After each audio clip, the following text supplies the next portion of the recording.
Welcome, everyone. This week, we are happy to have Dr. Hui Wen presenting for us. Hui Wen began her academic journey at China Agricultural University, where she earned a bachelor's in science in animal sciences and a master's in animal breeding, genetics, and reproduction. Hui recently completed her PhD in animal sciences at Purdue University under the mentorship of Dr. Louise Brito. Her doctoral research focused on addressing critical challenges in the swine industry, including heat stress, climatic resistance, and genetic diversity. During her PhD, she developed an innovative resilience indicators using longitudinal vaginal temperature data from lactating sows exposed to heat stress. Through estimating genetic parameters across varied environments and conducting genome-wide association studies, her work has advanced the understanding of how these indicators can enhance productivity and welfare in swine breeding programs. Joy will soon begin a postdoctoral position at North Carolina State University, where she will continue her research under the guidance of Dr. Christian Malteca. And today she will be discussing breeding for welfare, enhancing climatic resistance, and genetic diversity in swine. So Dr. Coylan, we'll pass it over to you now. You're welcome to start whenever you're ready. Yeah, thank you so much. Can you hear me well? Yes, we can hear you. Yeah, perfect. So let me share my screen. Okay.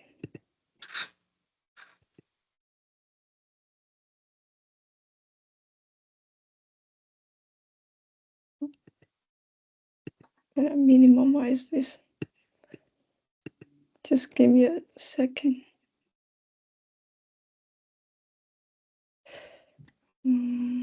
Share again. Yeah, I think now it's good. Oh. So you can see, okay? Yeah, now it's perfect. Yeah. So you can see my screen well, right? Yep, all good. Okay, great. So hello everyone, and thank you for having me here. And my name is Hui Wen, like she introduced before. So today I will present part of my PhD research. So as you can see, the title is Breeding for Welfare, Enhancing Climatic Resilience and Genetic Diversity in Swine. So as we know, heat stress is a major issue in livestock industry.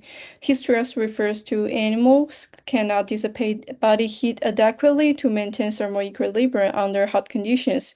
So heat stress can cause many changes in physiology, morphology, and behavior.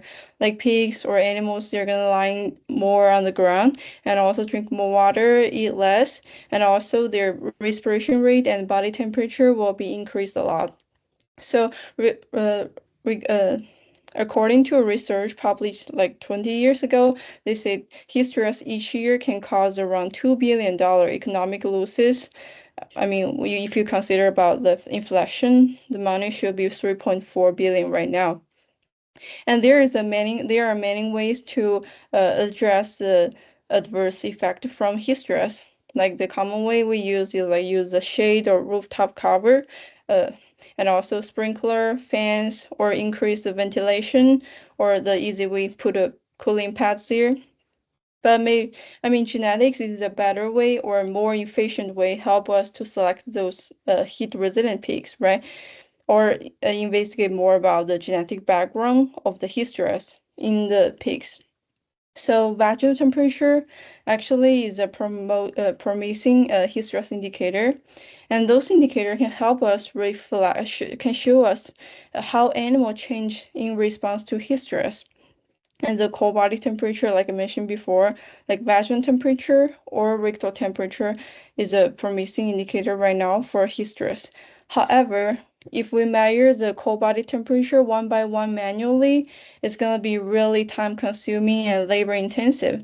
So in our research, we use the automatic way. It's an automatic thermometer. So we just put this inside of the vagina of the pig so we can get continuous data accurately.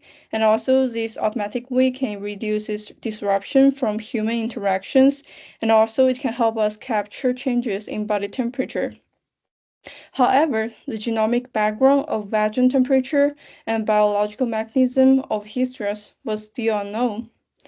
And also in our research, we care about GBI interaction, genome by environment interaction. So GBI interaction refers to two different genotypes respond to environmental variation in different ways. As you can see here, the animals who has this genotype may have really good performance under hot conditions, but when the weather changed, when the weather became cool, and they may have a really bad performance. So that's why we really care about GBI because, as you know, artificial insemination get more and more popular, and so those progeny of the best bull or best boar may have really bad performance if the weather changes because of GBI exists. So know more about GBI interaction can help us have more resilient animal. But however, GBI interaction for vaginal temperature was still unknown. So here's my first paper during my PhD, and I did longitudinal genomic analysis of vaginal temperature in lactating cells under heat-stress condition based on random regression models. So in my research, a total of 1,645 multiparous lactating cells were used, and we collected data 3 years ago from a farm in North Carolina. So most of the cells were genotyped using 50K SNP chip, and we collect the relative humidity, ambient temperature information, and also for those individuals, like pig individuals, we collect their vaginal temperature every 10 minutes for 5 consecutive days, which means for each individual, we will have around 720 records. And so for this research, our objectives were to first estimate the genetic parameters for automatically recorded vaginal temperature across time and the environment based on random regression model. And secondly, to check the potential GBI interactions for heat tolerance. And lastly, to identify the genomic regions and biological process from a longitudinal perspective. So here is a random regression model we used to estimate the genetic parameter for vaginal temperature across time. And we used another reactional model to estimate the genetic parameter for vaginal temperature across environment. And here the environment gradient we used was dew point. So it's another type of temperature indicator. It's just like THI. And also, as you can see, for the equation of dew point, it combines information of ambient temperature and relative humidity. And also for both the random regression model and reactional model, the residual variance we consider homogeneous and heterogeneous. And what I want to highlight here is the slope variance in slope effect inside the additive genetic effect, because the slope showed us how fast the animal changed with the environment. So if the slope variance is significantly different from zero, which means G/E for this trait exists in our population. And for our research, of course, we estimate the genetic parameter like heritability and the repeatability, just in case you're not familiar with the two concepts. So for heritability, it's more kind of like the likelihood of a trait can be passed down to the next generation. So if the heritability is higher, which means for this trait, this trait have more genetic control. And for the repeatability, is a consistent of multiple record or like measurement. So if the repeatability is higher for this trait, which means the animal will have like more similar response. And of course, we conducted GWAS, for like time dependent and environment dependent GWAS for vaginal temperature. So here is the first figure. As you can see, we have two y-axis, and the left y-axis should the time record number for each time point, and the right y-axis should the average vaginal temperature at each time point. So for each time point, as you can see, we have like more than 6,000 data record. And also for the mean vaginal temperature, it has like a super special pattern. So we just divided the 24 hours into 4 time stages, like time stage 1, because the vaginal temperature just keep dropping. And stage 2, the vaginal temperature remain at a relatively lower level. And stage 3, the vaginal temperature keep increasing. And stage 4, the vaginal temperature just stay like remain relatively higher level. And also we had the pretty similar we did the similar plot for the climatic trajectory. And the left exercise, Y exercise also showed how many data record we have for each dew point. And also the right Y-axis showed us the mean vaginal temperature. And we also divided the climatic trajectory into three classes, like hysteresis, environment gradient class 1, which means no to mild hysteresis, and class 2, which means moderate hysteresis, and class 3 is severe hysteresis. So for the genetic parameter across time for vaginal temperature, as you can see, the heritability ranged from 0.14 to 0.20, and the repeatability for vaginal temperature across time ranged from 0.57 to 0.66. So no matter heterozygosity or heterozygous or homozygous residual variance were fitted for the model, vaginal temperature always had relatively higher heritability and a repeatability from 4 to 8 p.m. And also, we estimate the heritability and repeatability across climate for vaginal temperature. So for heritability, it was ranged from 0.09 to 0.18. For the repeatability, the value ranged from 0.54 to 0.77. As you can see, the heritability for vaginal temperature remains stable under severe hysteresis status, which means more genetic control in this in this class.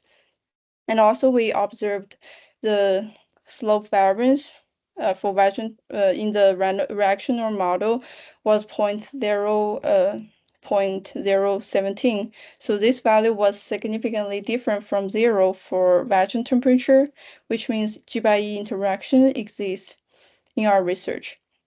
And also we calculated the genetic correlation between different time points and different environment gradients. So lower genetic correlation were observed between more divergent time and the environment gradients. And also, like I mentioned before, we conducted GWAS. So, yeah. So for most like GWAS Manhattan plot, it looks like this. Yeah, but this one, the no to mild hysteresis, this environment gradient class, this one look a bit different. As you can see, we observed the less significant genomic region. But yeah, based on like all of these Manhattan plots, as we can see, vaginal temperature is controlled by multiple genomic region with small effects. So which means vaginal temperature actually is polygenic. And also from those Manhattan plot, two genomic region located on chromosome 10 and chromosome 16 were observed for all of this GWAS analysis. And the two genomic regions were related to immunity, protein transport, and energy metabolism. So for this research, our conclusion is vaginal temperature is a promising hysteresis indicator, and certainly G/E interaction for vaginal temperature exists in our population. And lastly, vaginal temperature is polygenic. And let's move on to climatic resilience. So climatic resilience refers to the ability of an animal to maintain or rapidly return to hot thermal equilibrium under hot conditions. So if we have climatic resilience indicator, we can select heat resilient peaks, which will have more stable performance, less intensive farm management requirements, and greater performance, but better animal welfare. So we want to use the data of the vaginal temperature we collected before, because the vaginal temperature data we have before can only show us how animal responds to hysteresis, right? But it cannot provide us the information about climatic resilience. So in this research, we're going to propose novel climatic resilience indicator for pigs using the vaginal temperature we collected before, and also conducted GWAS for the climatic resilience indicators. And here are two papers we published last year about the climatic resilience indicator. And for the animal population, actually is exactly the same I showed you before. But besides vaginal temperature, in this research, we also use the information about skin surface temperature, body condition score, panting score, hair density, and respiration rate. So for those information, they were collected 4 times a day for those individuals. So we have proposed like a total of 15 climatic resilience indicator based on vaginal temperature. So the first several one, we used the moving window. So moving window is a time fixed window slide with time.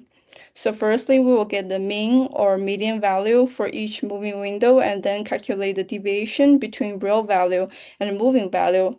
And then we will calculate the variance or log1 autocorrelation or skewness of the deviations. So smaller indicator value means greater climatic resilience. And also in our previous analysis, we identified the hysteresis threshold value for different barn types.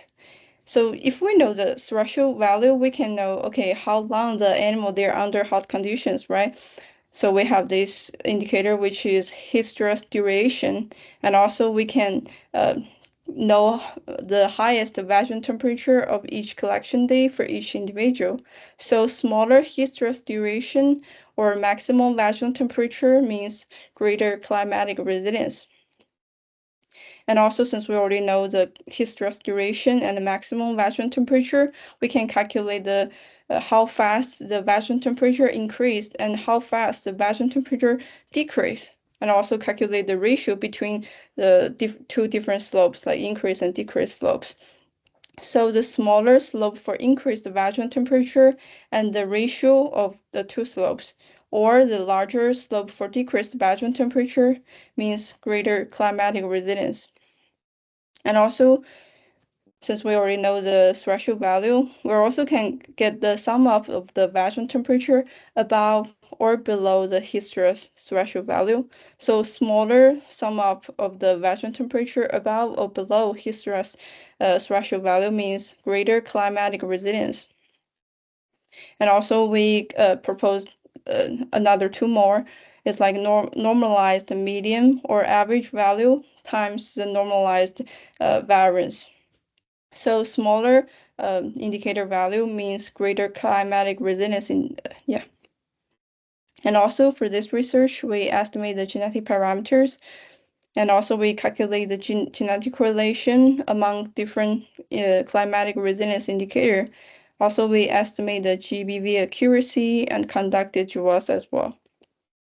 So here is our first readout table, and as you can see, only in those 5 indicators, each individual had multiple records, but for the rest, each individual only have 1 record. And also here's the result of genetic parameter like the heritability and also the mean GBV accuracy. So for those 7 indicators, they showed like moderate heritability and high GBV accuracy, especially this one, the sum up of vaginal temperature below hysteresis threshold value, the heritability is almost 0.3. Yeah.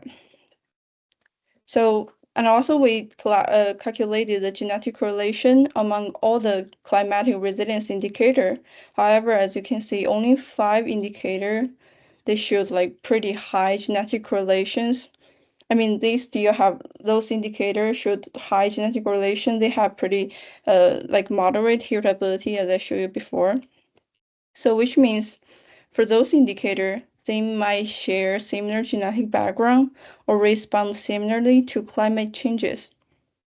And so we use those indicators to select the individual based on the GBV. So with those individual with the highest GBV and those individual has the lowest GBV, we just separate them into 2 groups. So as you can see, for the heat resilient group, they showed significantly lower body skin surface temperature and lower panting score and significantly lower hair density and respiration rate. But the body condition score is significantly higher. Yeah. And also, we identified a total of 31 SNPs located on 9 chromosomes that reached at least the suggestive significant level for 9 climatic resilience indicators. So for this research, our conclusions were first, most climatic resilience indicator in this study, they are heritable, and the 5 indicator, heat stress duration, and maximum vaginal temperature, sum up of vaginal temperature above and below the heat stress threshold value, and the normalized medium times normalized variance. Those 5 indicators are suitable for selection peaks with improved climatic resilience, especially during the lactation. And also peaks with higher climatic resilience should better physiology response, body condition, and reproductive performance under heat stress. And lastly, 31 SNPs across 9 chromosomes were identified for those indicators. And my next research was about genetic diversity and population structure of worldwide duroc and other selective pig breeds. So as we know, duroc is one of the most prevalent terminal sire breed, and duroc has really special appearance, like the brown color pigs with drooping ears. Duroc also has unique advantages in product quality, carcass yield, fast growth, and lean gain efficiency. And also, Duroc has greater resilience to environmental stressors. Duroc Peaks was developed in the United States, especially the New York and New Jersey area. And during the past 100 years, they have been exported to many countries and breeding to different lines through selection and breeding. So it's really important to uncover the history, genetic structure, and background within Durocs and between Durocs and other pig breeds. And also, Duroc has undergone intensive genomic selection, and this can cause loss of genetic diversity and increase in breeding levels, and also can increase the likelihood of the genetic drift and the presence of harmful resistant mutations. And this can also undermine the selection progress of the trait we're interested in and reduce their adaptation potential. So it's really important to evaluating the inbreeding level and maintaining sufficient genetic diversity. It can help us have long-term sustainable improvement and also establish, evaluate, and plan germplasm conservation strategies in the National Gene Bank. However, no study has investigated the inbreeding levels and genetic diversity within durocs worldwide. And Ron's homozygosity is one of the research we used in our study. So it can help us get the information about evolutionary history and inbreeding effects. So Ron's homozygosity is a homozygous segment of the DNA sequence. In other words, so Ron's homozygosity is the identical by descent segment within a single individual that descends from the shared parental ancestry. And many demographic events can affect Ron's homozygosity, like population bottlenecks, genetic drift, and inbreeding. So longer Ron's homozygosity usually means more recent inbreeding events happen because less opportunity for recombinations. However, comparison of Ron's homozygosity among durocs and other pig breeds has not been conducted yet. So for our research, we were trying to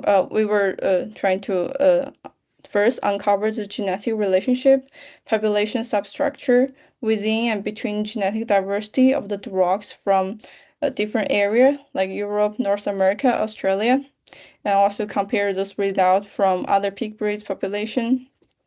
And secondly, to quantify the genomic inbreeding levels. Lastly, to identify the Ron's homozygosity patterns for different subgroups. So for this research, a total of 1,858 pigs were used, including around 1,400 durocs and 449 other pig breeds. including Berkshire, Chest White, Fengjing, Hampshire, Hawaiian, Hereford, Landrace, Large Black, Meishan, Minju, Spotted, Tom Moores, and Yorkshire pigs. So each of the individual were genotyped using SNP chip, and we have around like 30K SNP information. So for the analysis, we did like genetic structure, like PCA, a mixture, phylogenetic tree. And also for the genetic diversity, we calculate the inbreeding coefficients and calculate the linkage disequilibrium and effective population size. And also we conducted Round's homozygosity analysis. So here is our first result table. So as you can see, we have a total of 13 different drug subpopulations, and they're from different companies or organization. And also, as you can see, they're from different area like America, Canada, Australia, and Europe. And for the other pig breeds, they're also from different area like UK, United States, China, like Hawaii Island of America, Denmark. Yeah, and also this table tell you how many animal we have for each subpopulation and the SNP number after qualification and math and observed and expected heterozygosity for each subpopulation. So for Durox, the observed and expected heterozygosity, the value, they are pretty similar, which means for Durox, they are in a good shape.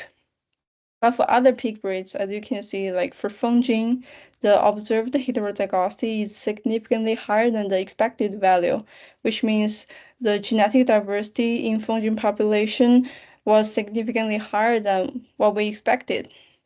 And for the Hawaiian, the expected heterozygosity is significantly higher than the observed one, which means inbreeding is happening right now in this population. And also, like as you can see in our PCA plot result, there are very clear 5 subgroups: North American Durox, Australian Durox, and Asian Pacific pigs. And here is a small cluster contains Tom Moores and Hereford. And here is the cluster 2 contains the rest other pig breeds. So from this plot, we can clearly observe that like diversity exists even within Durox, like North American Durox and Australian Durox, they are different. And also we did phylogenetic tree. It tells us pretty similar information, like we still have 5 subgroups. But this one give us more information about North American Durox. As you can see, like in North American Durox, there are 4 main branches, like here, here, and here. So this one, the small first one, Duroc 9, this one is white Duroc. So as you know, white Duroc is a crossbreed involving Durocs and other white breeds like large white or Landrace. So that's why it's just stay alone. And this branch, as you can see, Duroc 7, it just have several small branches inside. So we were thinking it's because pigs, they might come from different lines. And here, and Duroc 3, they have 2 clusters, clearly divided into 2 parts. So we're thinking maybe those pigs were used for different purpose, like one of them used for productivity and one of them used for shoe segment. And here, the 3 other Duroc subpopulations, they cluster together. Actually, the Duroc 4, 5, 6, they are from Canada. Yeah, that's why it's a cluster together. And also we did a mixture analysis for Durox. So for the mixture analysis, just show us the potential ancestral population information. So for each population, if the color pattern is so different from other, which means their ancestral information population contribution might be different. So as you can see for Duroc 7 and Duroc 2, their result looks kind of different from other population. So we were thinking it's because their selection strategies or how they build the population at the beginning was different from other population. That's why their ancestral population is different here. Yeah. And also, as you can see, the North American Durocs and Australian Durocs, their color pattern looks so different. Yeah. And the white rocks, like I mentioned before, even it's from North America, but still it's more similar showed more similar ancestral population information to Australian durocs. Yeah. And also we did a mixture analysis for all of the pig breeds, not only durocs. So when we're assuming we have less potential ancestral population, like the rocks, as you can see, their color pattern were pretty similar. But when we assuming we have more potential ancestral population, their color pattern were not that similar. So we were thinking, yeah, they might share common ancestor, and also this rock with a few difference emerged over time. And also this white rock here, as you can see, they showed a more similar ancestral population to Australian durocs, like we observed this result before in our PCE plot. And for those light green barns, actually they are Asian Pacific pigs. So they have like a distinct genetic background. And also we calculated the linkage disequilibrium for different subpopulations. So for durocs, as you can see, the R square value reached the background level around 500 kb, but for other pig breeds, the R square value reached the background level around 300 kb, which means the longer LD window exists in duroc population, and duroc they might have experienced more inbreeding events. And also these several lines, actually they are Australian durocs. So compared to North American durocs, Australian duroc had relatively lower LD levels, which means it's harder to capture LD with causal variants, and also it requires animal breeders in Australia to use higher density SNP panel in genomic selection and GWAS. And we also estimate the effective population size. So for the effective population size at 25 generations ago, for duroc, the value ranged from 17 to 47. And for other pig breeds, the value ranged from 17 to 52. And when we estimate the effective population size for the whole duroc populations, it was 174. So this type of low effective population size is mostly probably driven by selection and the number of founders used to establish cooperate lines, or the method we use to calculate effective population size. Because I remember there is one research conducted in sheep population, and even for the same population, if you use different methods, the effective population size could range from 40 to 200. So yeah, this effective population size really depends on the method what you use. But yeah, here we just use the same method so we can compare the result from different subpopulation. And here is the result table for runs homozygosity of each subpopulation. So as you can see, it's pretty clear, like for duroc subpopulations, they had like longer average runs homozygosity lengths than other pig breeds. And also, like durocs had more individual carrying runs homozygosity longer than 8 megabase, both in number and proportion, which means duroc they are experiencing more recent selection. And also we calculate the inbreeding coefficients using 10 different methods. And this one, as you can see, used the information of Ronson-Gossi, showed the highest estimates among the 10 different methods in all population. And the Duroc 2, 3, 4, 6, 13, they had relatively high inbreeding levels. And the Durocs from Australia, they had relatively lower inbreeding levels. We also observed relatively higher inbreeding levels in Berkshire, Fengjing, Hampshire, Hereford, large black, and Meishan population. Also, we did functional analysis for the shared Ronson-Gossi island for each subgroup. And so those pathways actually are related to like metabolism or immune response and energy. But what I want to highlight here is about the metabolism pathway we enriched for Australian duroc population, because those metabolism pathway are more associated with carbohydrates and glucose. But for Asian Pacific pigs, those metabolism pathway they were more related to lipids, Yeah, so that's kind of interesting, but we still don't know the reason. So in the future, more research is going to conduct it and to explore this part. Yeah. And for the rest subgroup, like I mentioned before, this pathway just normally related to metabolism, immune response, and energy related. Yeah. So for this research, we do observe significant difference in genetic diversity, population structure, and ancestry within dogs and between dogs and other pig breeds. So which means genetic material exchange is possible and can largely help company control inbreeding depression. And also we observed like high LD levels in dogs, and which means more preservation programs are needed to reduce potential inbreeding depression. And also this enrichment results for shared rhombozygosis island from pig subgroups give us more information about how genetic information has been influenced by selection over generation. And also we identified many immune response, energy and the metabolic pathway in each subgroup. So finally, I want to thank for Dr. Brito and his lab.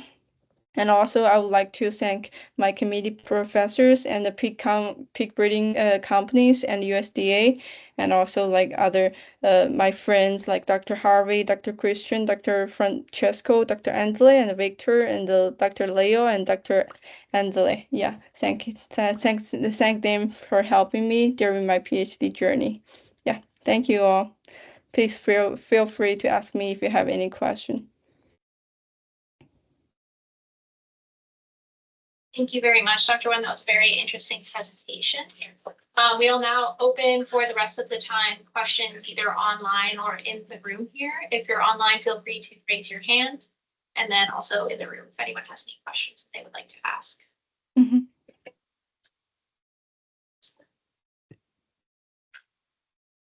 I'll go. You want to go? Yeah, I can go.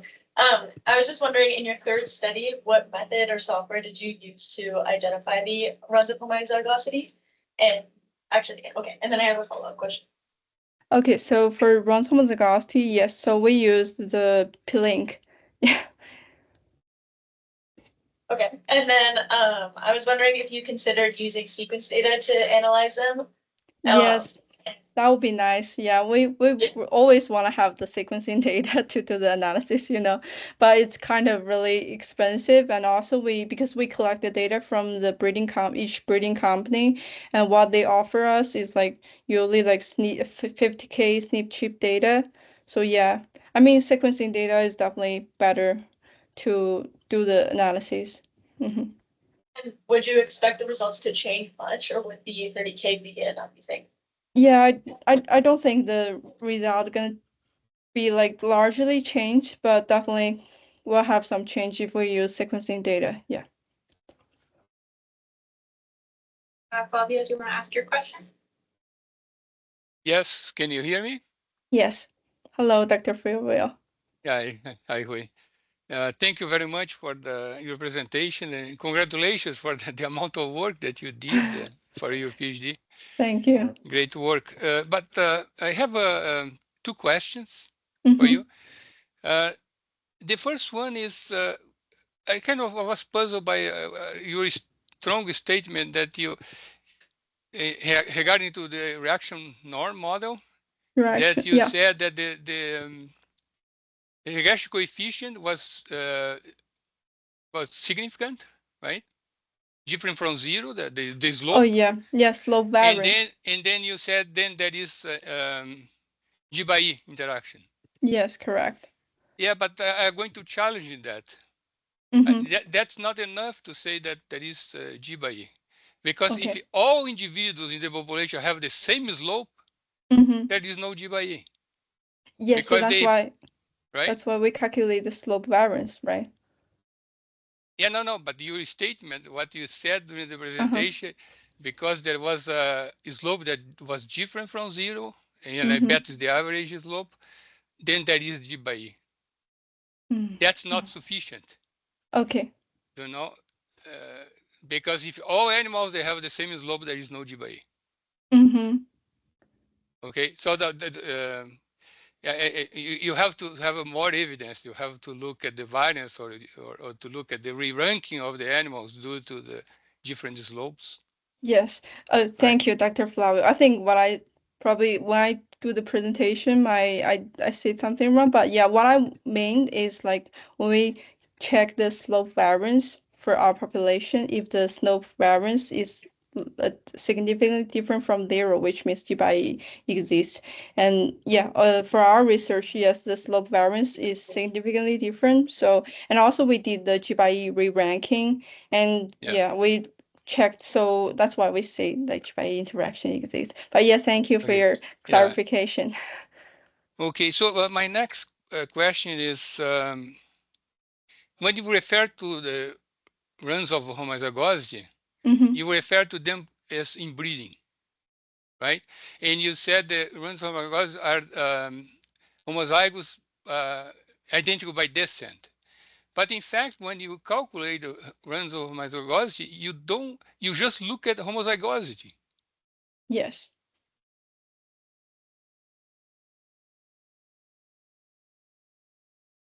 I think the internet. Give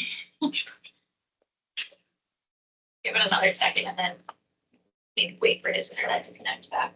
Yes.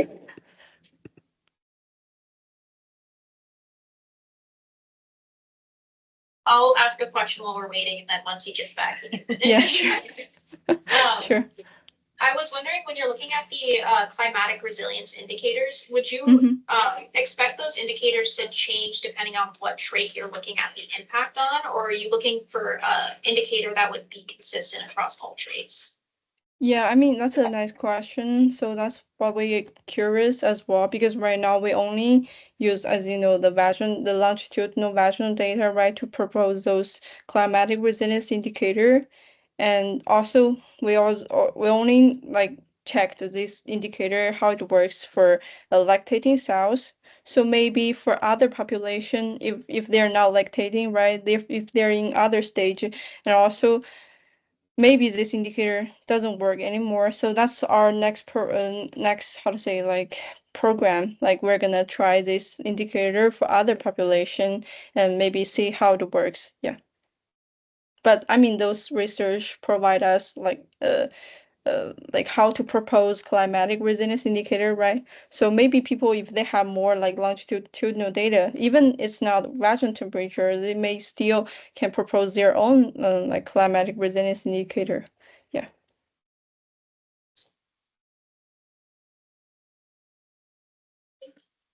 Back yet, but does anyone else? Oh, Hello, sorry. hello. Ella, Yeah. Ella, can you hear me? Yes. Yeah, I can hear you. I don't know. I was, I don't know. It dropped my connection somehow. Yeah. So can I ask again the question? Yeah. Yeah, continue on. Okay, so my camera is not working now. Something happened. So I was asking about the fact that the runs of homozygosity, they measure homozygosity. Not Yes. always homozygosity is due to identical by descent, Yes. right? So when you look at the level of inbreeding based on run of homozygosity, you have to be careful because you are going to get values that are higher than the actual inbreeding. Yes. Right? Because you are capturing possible. Identical by descent. So that's why usually you find higher levels. And also runs of homozygosity, you are not really estimating inbreeding. Right? It's a very crude measure of inbreeding because you don't guarantee that it's identical by descent. But what you can do is look at the change of the runs of homozygosity over time. And that is, you can then say that the change is due to inbreeding because the homozygosity is going to change over time if there is inbreeding. Okay, gotcha. Right? Yeah, that sounds interesting. Yeah. Yeah, so I think that is a better way to compare different methods of estimation of inbreeding. Is to look at the rate of change over time, because the homozygosity is going to change or going to increase, for instance, if you are mating individuals that are related. I mean, in Gotcha. other words, the homozygous, that is due to identical by descent. So it's just, I think we need, all of us, we need to be careful with the measures of inbreeding that are not just measuring identical by descent homozygosity. Gotcha. Yeah, that sounds Yeah. pretty interesting. I was thinking like add more analysis about that in my paper. We haven't submitted yet, so Oh, okay, yeah. okay. Yeah, thank you so much. Maybe if there is time, my Yeah. suggestion is to look at the change to compare the Mhm. methods. Yeah. You are going to have a much fair comparison. Yeah, gotcha. Yeah, thank you Okay. so much, Dr. Okay. Flavio. Yeah. Yeah. Hui, thank you for your presentation. Sorry for the technical problem here with No my. problem. No problem at all. Okay. Thank you as well. Thank you. I think we have a question in, I'm gonna go to Avalon first. How much variation did you see in your second study with the measurements that were taken 4 times a day? Was there enough variance, or I guess why were the measurements taken 4 times spread out over the day? Oh, you mean for those like skin surface temperature or Yes. body condition Yeah. score, right? Actually, I mean for like for example like 4 p.m. because that's the hottest time around the hottest time each day. So yeah, for this time point and the morning like 8 a.m. 8 a.m. those two time point their how to say performance of those indicator or those traits are significantly different from other time point. But for the 12 p.m. and like 8 p.m. I mean the performance was pretty similar because the temperature whatever in that day is similar at these 2 point. Yeah.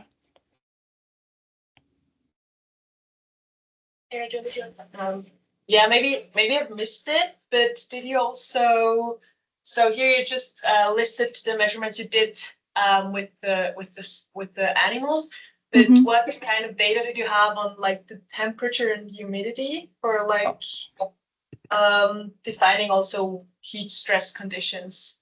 Yes, so we collect the relative humidity Okay. and ambient temperature of each barn, and so those information were measured every 5 minutes.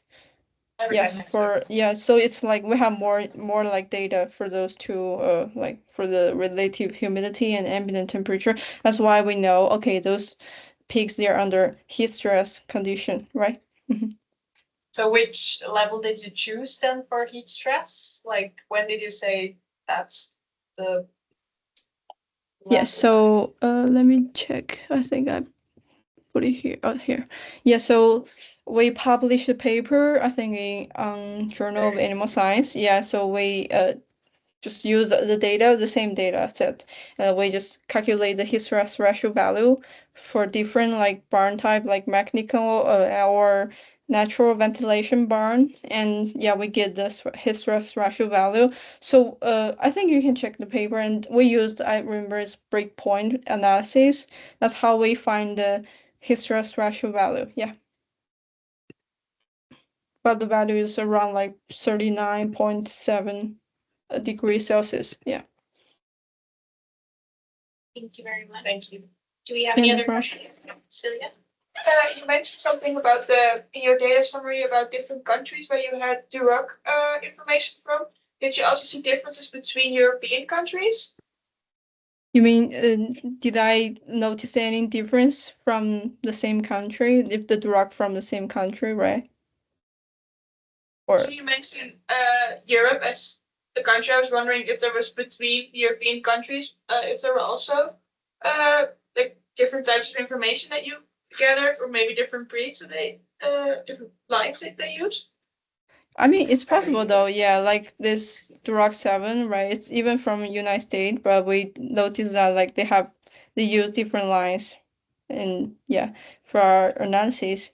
Yeah, but for other Duroc population, as you can see, I mean, not really that much difference because they still cluster really close. Like Europe, actually, the Europe Durocs they clustered with North American Durocs. They literally merged together. Yeah, so. Okay. But the only difference we noticed like significantly is from North American Duroc and Australian Duroc. They have really big difference. Yeah. Okay, thank you. Yeah, no problem. Any other questions in the room or online? If there is no other question, I can ask another one. Sure. Hui, this is just a curiosity. In your last study, when you look at the effective population size, Yeah. you look at the closest to the nowadays was 25 generations, right? Why Yes. you couldn't analyze like 2 generations, 3 generations ago? Yeah, that's a great question. Because you are looking at long segments. Why you do you have information on the long segments? Yes, that's a great question. It's because, as you can see here, the SNP number we got after qualification, actually, for the drug 7, this one is like around 18,000. But I mean, if we get the common shared SNP of all of this drug population, I remember the number was like 3,000 SNP. So it's really low number. And that limits us to calculate the effective population size. Yeah, I tried to calculate like the effective population size like closer, like 2 or 5 generations ago, but the value like it was really, how to say, weird, looks really weird and non-trustable. So that's why I just used like 25 generations ago. I think the reason is because we don't have enough SNP information. Yeah. But even though you are look at the long segments, right? To Yeah. go back on time, you have to look at very small segments. Then you have to have very dense or close markers, right? I am surprised that when you look you long segments, Yes. you didn't have enough information because you need much fewer markers Yeah. not to trace a long segment, especially in swine that the generation interval is so small Yeah. that you are transmitting the boars are transmitting basically the whole chromosomes, or sometimes you have a combination, but so the linkage equilibrium is you find long range linkage equilibrium. But anyways, yeah, for me, I'm surprised that you couldn't, even with moderate density panels. To go back on time, yes, you need more markers. Yeah. But anyway, maybe there's something else that I'm missing here, but I'm surprised. Thank you, Hui. Yeah, thank you as well. Last call for questions online or in the room. I might have another one. Go ahead, Sarah. Just, I was wondering about like your definition of climate resilience. So you were only considering like how like the time periods that an animal used to come under the threshold again. But have you also considered other definitions? For example, I know in cattle they're looking at milk yield and how fast they can recover from the depression in milk yield. Is there something similar in swine as well? Yeah, so I remember I read like some paper about like the milk yield, right? But yeah, I think the idea is still pretty similar, like how fast they bounce back to the normal level. Yeah, so I think yeah, maybe in the future we can try more methods like about like climatic resilience, because I think this is our first paper to try like climatic resilience in pigs. Yeah. So yeah, I was thinking because I'm gonna start my postdoc research in North Carolina State University next week, and I'm still gonna working on heat stress research. So yeah, in the future I was thinking maybe use more data and maybe we can propose more like novel indicators and try different ideas. Yeah. I mean, like resilience is a very complicated strategy. Yeah. Yes. Yes. Thank you very much. Yeah, thank you as well. Betsy, we'll sit there for today. Since I think you've answered everyone's questions now. Thank you so much, Hui Wen, for presenting for us today. It was a very interesting presentation and a great discussion. Thank you so We will much. be posting this recording to YouTube, and we'll share that with you for you to share if you would would like. And we'll see everyone here again next week. Thank you so much. Yeah, thank you so much. Yeah, see you guys. Have a great weekend.